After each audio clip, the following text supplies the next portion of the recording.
What's up, everyone? Welcome to Program Your Remote.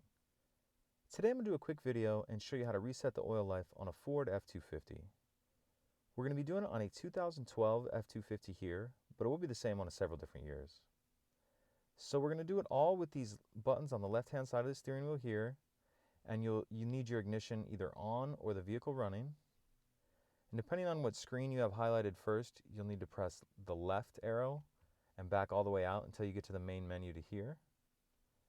Then you're going to scroll down until you have Settings highlighted and press OK. Then we're going to scroll down to Vehicle, press OK. Then we're going to scroll down till Oil Life Reset is highlighted, press OK.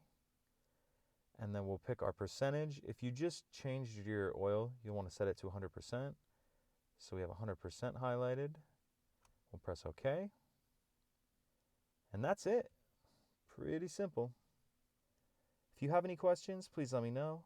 If you could take a second to like and subscribe, it helps us out and I'd appreciate it. Thank you.